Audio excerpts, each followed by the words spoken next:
Top 3 ações na sua cabeça que você teria na sua carteira, que você vê uma boa oportunidade hoje. Se você me deu 3, né? 2 empresas brasileiras e uma de fora para reduzir a vol da carteira, né? A volatilidade da carteira. Realmente eu botaria uma empresa que eu gosto bastante, que está crescendo bastante, acho que o mercado não está precificando de maneira adequada. Small Cap, que é a... Eu gosto da... Começando a gostar. ROI ali de 5, 8, não. Sei lá, acho que foi 8, 10 8%. E foi correr para 22, né? Assim, né? Isso aí provavelmente não vai mais se repetir. Manter 20 tá lindo, maravilhoso, mas ainda tá abaixo do patrimonial, sei lá, 60%, não tem nenhuma seguradora no mundo. Gosto das duas. O banco... A gente indicou as maiores pagadoras de dividendo, né? A nossa leitura é a seguinte: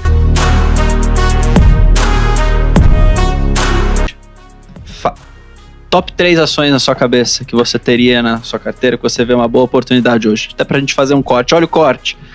3 ações que o Thiago Reis gosta. Vamos lá. Aí, eu gosto sempre de pensar em portfólio, né? Então, se você me deu 3, né? Eu vou tentar maximizar... Estou 3, mas se quiser falar 5, pode ser 5, se melhorar. Não, eu acho que assim, já que é um número fixo, né? Você tem que pensar na diversificação. Eu botaria uma empresa... 2 empresas brasileiras e uma de fora para reduzir a vol da carteira, né? A volatilidade da carteira. Banco do Brasil, que a gente citou anteriormente. Eu botaria uma empresa que eu gosto bastante, que está crescendo bastante, acho que o mercado não está precificando de maneira adequada. Small Cap, que é a Boa Safra. Poderia ser a 300 também, que tem um perfil parecido. Sim. E uma de fora, deixa eu pensar aqui. Eu gosto da HP. A HP não cresce tanto, mas está devolvendo bastante capital.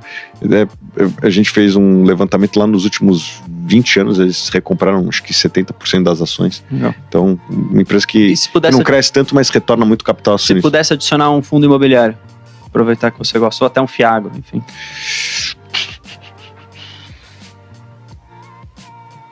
Ou sem nenhum portfólio aí. Porque aí você diversifica ainda mais, né? Eu acho que o Canip. O Canip é um fundo interessante porque ele tá descontado lá, tá pagando, acho que, se não me engano, IPCA mais 8. Bem, uma carteira bem sólida. Uma pergunta, sim ou não? Sanepar. Se vai ser privatizada, sim ou não? Mas é esse o ponto. Devolve, sem privatização. Eu prefiro outras, respeito o management, tive com eles recentemente, mas voltando pro que você falou de custo de oportunidade, eu prefiro essas que eu citei. Ótimo. Maravilha. Até que enfim concordaram, então. Bom papo.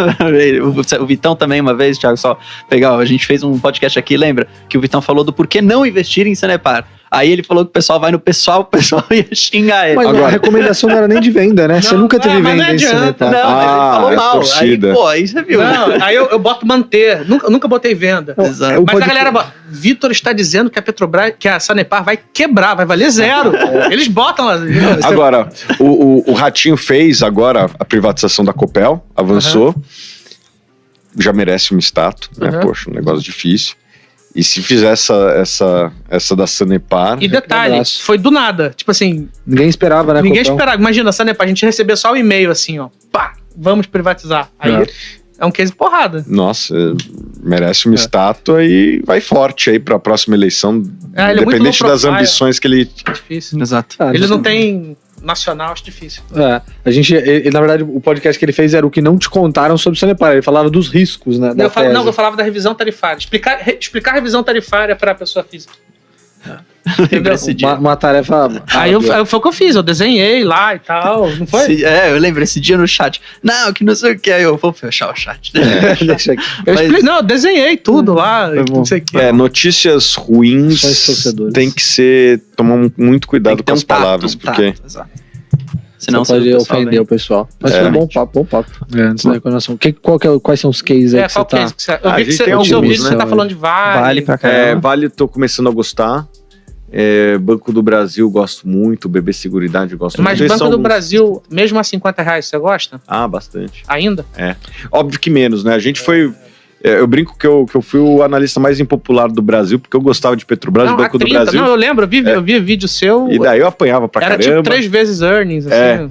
Eu acho que tinha uma preocupação, porque o lucro subiu. Eu acho que o growth de lucro vai ser menor, né? Porque teve um ganho de eficiência gigante no Banco do Brasil, né? Ele veio de um ROI ali de 5, 8, não. Sei lá, acho que foi 8, 10, 8%. E foi correr para 22, né? Assim, foi ao longo de, sei lá, 5 anos, né? Isso aí provavelmente não vai mais se repetir. Se ele manter 20, tá lindo, maravilhoso. Né? Eu acho que vem alguns trimestres e tal, mas ainda está abaixo do patrimonial. Acho que ele tem alguns pockets de vantagem competitiva, né, como relação com fundos de pensão, que deixam dinheiro lá no Banco do Brasil, tem a questão de operar o plano safra, o próprio salário dos funcionários públicos. Isso aí tem alguns pockets de eficiência que permite que ele faça cross-sell para essa base. Isso fica muito evidente na BB Seguridade, né? Exato. Então, eu gosto do Banco do Brasil e da BB Seguridade. Eu brinco que um é o filé mignon e o outro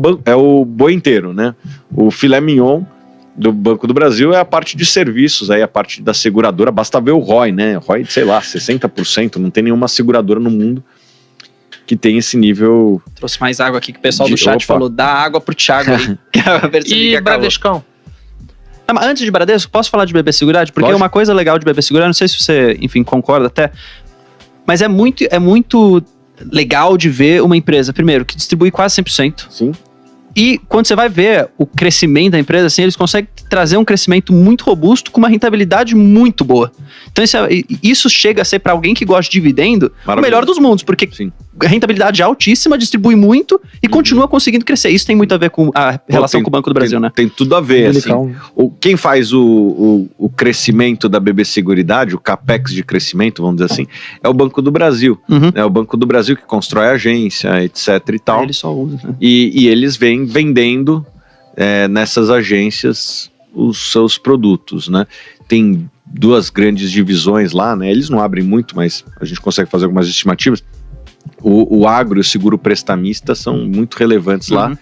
E o Banco do Brasil tem algumas vantagens competitivas para esse público. Então eles acabam, o público agro, o público de funcionalismo público fica lá, e é uma possibilidade de cross-sell muito grande para essa base. O que traz essa vantagem competitiva frente a outras seguradoras, né? Com certeza. Por exemplo, né? Porto, até Caixa Seguridade. A capilaridade é muito grande. E a escala também, pouca gente fala disso, né? A escala que a BB Seguridade alcançou, principalmente no agronegócio, ela tem hoje a capilaridade do Banco do Brasil. Então, pega soja no Rio Grande do Sul, milho no Mato Grosso, café em Minas Gerais, fruticultura no Nordeste. Ela chega com o portfólio todo numa resseguradora e fala, vamos fazer um resseguro, e com isso consegue ter uma escala muito boa. O banco mais regional, né, tipo, sei lá, um Banrisul, bate numa resseguradora, a resseguradora tem que encontrar os retalhos no resto do Brasil para fazer o match, para neutralizar a correlação, né? Para neutralizar ali a... Bom, beleza, é soja no Rio Grande do Sul, o que tem baixa correlação aqui? Tem que fazer um monte de catadinho no Brasil todo, e o Banco do Brasil já chega com o portfólio todo, né? Que já é diversificado. E com isso, ele consegue ter um ganho de escala com o ressegurador que os outros players não têm. E com isso ele já está conseguindo até atacar balcões que não são dele, né? O Banco do Brasil já faz 1 bilhão de prêmios a BB Seguridade, né? Em balcões que não o Banco do Brasil. Eles não abrem, mas eu acredito que seja muito do agro, muito porque essa escala, eles chegam mais competitivos do que outros players privados. Por quê? Porque o cara tem uma escala. E para, vamos dizer assim, se fosse 100 anos atrás nos Estados Unidos, iam vir e fazer que nem fizeram com o Rockefeller e fatiar a empresa. Não, você não pode ter tanta escala assim, mas eu acho que o Brasil está muito longe disso. O governo federal não vai fazer isso com o Banco do Brasil, que é dele mesmo, né? E BB tá mais segue hoje de ingerência também, né? Tem que o Banco do Brasil. BB segue hoje nesses preços, você gosta também? Gosto das duas. O Banco do Brasil vai dar uns R$12,50, entre 12 e 12,50 por ação. É o centro do guidance, a gente até concorda com isso. O Banco do Brasil dá o guidance lá de lucro e tem até superado nos últimos anos, inclusive no primeiro trimestre. Exato. Então, se você analisar, se você dividir pelo preço da ação, não sei quanto fechou hoje, 47, alguma coisa, acho. Deve dar aí uns 3,9... 47,65. 3,9 vezes lucro, acho que é mais ou menos... isso. Que em termos de valuation é barato ainda. Para um banco. É o que você falou, né? Comprei Itaú a 5 vezes lucro lá atrás. Né? Pô, você tem Banco do Brasil. Tudo bem, tem um risco político ali, mas é muito menor do que há 5 anos atrás. Eu brinco que nem a Dilma conseguiu dar prejuízo no Banco do Brasil, né? Sim. Mas é até bom você trazer esse caso, né?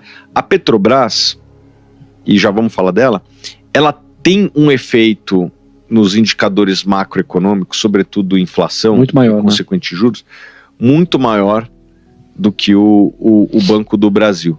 O Banco do Brasil, ele é muito forte no crédito agrícola, muito forte em crédito consignado, e daí, nas outras linhas de crédito, ele tem um market share bom, daí, sei lá, carros e tal, mas que não dá para você fazer se mandar, queima toda a basileia do banco e cresce aí, não vai mexer tanto no PIB do Brasil. Sim, o crédito subsidiado geralmente vem ou via BNDES ou Caixa, né? Não é via Banco do Brasil. Que você entra muito mais na veia, sabe? Investimento. Sim. Cara, as outras, assim, você consegue fazer talvez pelo agro, que já tem o plano safra. Consignado, não sei se tem tanto efeito assim na economia. Quem quer consignado já tá pegando e tal, talvez se aumentar um pouco o prazo, aumentar um pouco.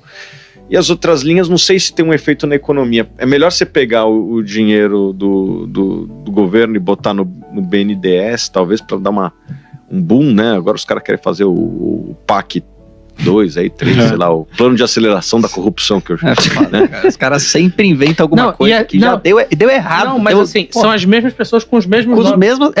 Exato. Parece que a gente pegou tudo e voltou. Aquele filme e estamos vendo volta, tudo de tempo, novo. volta, Eu esqueci. Não é. Não, esqueci o nome do filme. Back to the Future? Não, sei lá, é um que o cara acorda. E ele vive a mesma coisa toda hora. Todos os dias, tá ligado qual que é? Tipo assim, ele acorda, ele tem que resgatar não sei quem. Aí ele acorda, pega o carro, ele acelera, bate e morre. Aí ele acorda de novo, porque o dia sempre tá voltando, entendeu? Entendi. Ele bateu porque ele morreu. Aí é mais ou menos isso. Então... Qual que é o nome, Luiz? Você sabe o nome? Dia da Marmota. É? Pode ser. Boa. É isso. Mas no Brasil o passado é incerto, então as coisas podem mudar com uma velocidade que a gente não imagina. Tem essa também, né? E aí eu queria fazer o gancho, porque a gente tá falando aqui da questão do governo. Aí, ok, entrou o novo E governo. o Banco do Brasil não faz refinaria, né? O Banco do Brasil não faz refinaria. O Banco do Brasil vai... Se quisessem atrapalhar a nossa vida, eles são bons nisso quando querem, né? O que dá pra fazer no Banco do Brasil? Dá pra deixar inchado. Abre mais vaga de emprego, né? Mas assim, fica até feio, né? Porque, vamos abrir agência? Quem abre agência hoje em dia? Todo mundo Aí vai fecha, ficar as moscas, é meio assim, tipo, puta, é funcionalismo demais, assim, sabe? Exato, então, exato. Mas abre vaga de concurso. abre vaga de concurso, mas assim, o concurso geralmente era pra agência, né? Vai ficar os caras lá fazendo na nave mãe, pode ser. Mas tudo bem, o ROI vai de 20 para 15. Se você tá pagando 0,8 patrimônio, Então, beleza, não é mais 3,8 vezes lucro, vou fazer as contas de cabeça, é 4,9 vezes lucro, que ok, no mundo atual de valuations, que no mundo todo tá alto, poxa, eu acho que tá bom, você pagar menos da metade do múltiplo de JP Morgan num banco que tá dando um ROI mais ou menos que nem o do JP Morgan, né? É no pior momento, né? Porque em alguma hora o governo volta e daí em algum momento volta a eficiência, né? Sim. Então não é que vai ser assim para sempre, né? A gente já viu que o Brasil tem esses altos e baixos e daqui a pouco vem um governo que olha mais para eficiência. Eu queria entender até a sua visão de Petro mesmo, porque a gente fala bastante dessa questão do novo governo e no começo do ano, de fato, se precificava, na verdade, em tudo, né? Essa catástrofe geral. Tanto que você viu no começo do ano, o Banco do Brasil é 32. E agora tá 50 de novo. Petro foi a mesma coisa. Você viu lá embaixo, aí subiu tudo de novo. Enfim, aí Petro tem essa volatilidade maior mesmo. Mas por que você falou aqui que vocês têm o buy pra Petro? O que vocês veem de bom? E depois o Vitão pode até, se ele quiser trazer um contraponto, acho que é legal também. Vamos lá. A gente indicou a Petrobras, se não me engano, no final de 2019, um pouquinho antes da pandemia. Veio a pandemia, né, jogou as cotações de tudo para baixo, o petróleo teve alguns contratos que chegou até patamar negativo, a gente manteve, e daí o petróleo voltou para sua média histórica ali de 70 e poucos dólares ao tempo, foi se recuperando, né? E a nossa visão era de que, poxa, a empresa tinha sido saneada da maior dívida do mundo para ser viria a ser uma das maiores pagadoras de dividendo, né? A nossa leitura é a seguinte, a empresa ficou, se não me engano, 4 anos sem pagar dividendo, se não me engano, 2015, 16, 17, 18, posso estar enganado é tanto número que a gente vai se perdendo, mas pode ver depois no Estados Invest lá. Só que o que aconteceu? Ela foi ela não estava pagando dividendos porque ela estava retendo capital para amortizar aquela dívida e vendeu uma série de ativos não core, né? E em algum momento ela ia ficar só com o filé mignon, que é o pré-sal, né? E hoje 80% da produção dela vem do pré-sal. E a gente acreditava que, poxa, uma empresa saneada, que tem ativos bons, poderia ser uma empresa de dividendos, principalmente quando o governo federal precisa de dinheiro para fazer as suas políticas públicas, né? Uhum. E de certa forma foi isso que aconteceu. Quem comprou, quando a gente indicou, recebeu em proventos muito mais do que o valor pago, né? Então, eu acho que foi um bom investimento. Uhum. Agora, temos um novo governo. Então, eu brinco que assim, quem seguiu a gente lá atrás já tá jogando com o dinheiro da casa, né? Porque o cara botou 100, já botou 150 mais ou menos de dividendo e ainda... Já tirou o que colocou, já agora tirou só o que colocou, agora tá jogando com o dinheiro da casa. E a minha tese é de que 4 anos para uma empresa de petróleo assim, é que nem vida de cachorro, né? Que um ano vale mais. Aqui eu acho que é o contrário. Uhum. As vidas das empresas de petróleo, elas são longas, né? E por mais que às vezes a gente tenha um governo que faça besteiras, e dá para fazer besteira, vem sempre alguém que conserta, e eu acho que se tem alguma coisa que a Petrobras mostrou é uma capacidade de regeneração muito rápida, né? A gente teve o maior escândalo de corrupção da história, né? A maior dívida corporativa da história, e depois de 4 anos estava pagando talvez um dos maiores dividendos da história também. Ela começou a pagar dividendo no trimestre, o que ela chegou a valer na mínima. Exato, então tipo, a capacidade de regeneração, né, lembra o Wolverine, assim, o cara leva tiro, leva porrada e tal, e depois nasce mais forte, né? Nasce mais forte. Como um adamantium, né? Antes era osso. Eu não gosto de muitas coisas do que estão fazendo. Eu acho que outras têm várias amarras, né? Que não dá para fazer muita coisa do passado. Eu acho que a sociedade também está mais vigilante, mais cansada, né?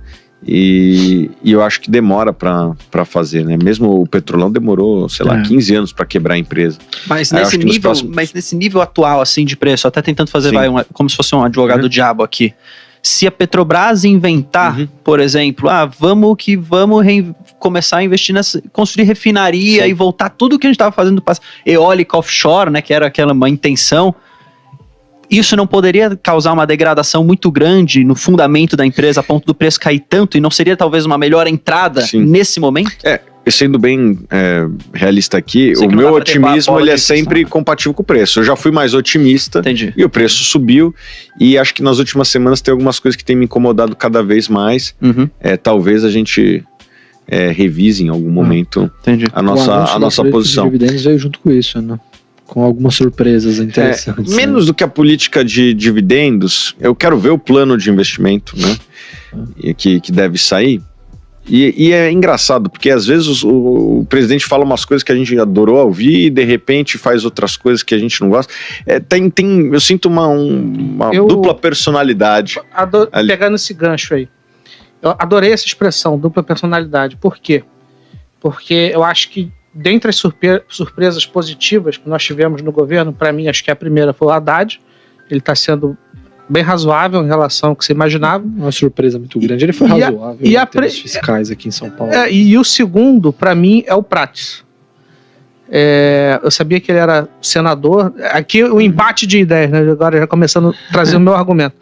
Mas assim, ele foi senador, ele era senador do Partido dos Trabalhadores, então assim, quando surgiu o nome dele, eu fiquei assustado. À medida que ele entra e você começa a conversar com pessoas do setor, assim, secretários, ministros, não ministros, mas enfim, advogados do setor, representantes de classe, todo mundo elogiou ele tecnicamente. Então acho que ele é uma figura muito interessante. Por quê? Porque ele não é o técnico chato que só fala de petróleo, mas ele é o cara político também. Articulador. Né? Articulador e tal. Pois bem, então assim, qual foi a minha impressão? Qual foi a impressão que eu tive dele? É que no final do dia, a despeito dos discursos políticos, a gasolina tem que ser brasileira, ele sabe como as coisas funcionam, no que diz respeito à paridade de preço. eu não posso afirmar categoricamente, porque eu não tô dentro da cabeça dele, mas assim, quando você pega o cacuete do cara falando, você vê que ele sabe como as coisas funcionam, entendeu? Então, assim, quando começou a vir o próprio plano de investimentos, aí quando ele lançou a questão das eólicas offshore, logo em seguida ele fez um vídeo falando, não, gente, calma, é uma coisa de muito longo prazo, daqui a 10 anos, não sei o quê. Então, assim, eu achei que ele foi um ponto de razoabilidade muito interessante para a Petrobras. E o que a gente vê hoje é o deságio de 25%, né, 25% tanto do diesel quanto da gasolina. Esse é o primeiro ponto. E o segundo ponto é que, aparentemente, pegando conversa de bastidor, né, que sai nas notinhas da Folha, do Antagonista, e sai de todas as fontes. Que é fofoca, a gente nunca sabe se é verdade, mas em algum momento essa fofoca pode virar verdade. Mas que aparentemente ele está balançando no cargo. E eu penso assim, se a gasolina já está barata, o que ele não está entregando para ele estar balançando no cargo? Entendeu? Então, se o novo cara quer entrar, ele não vai fazer igual a ele, né? Alguém vai fazer o que ele não está entregando. O que ele não está entregando? Eu não sei.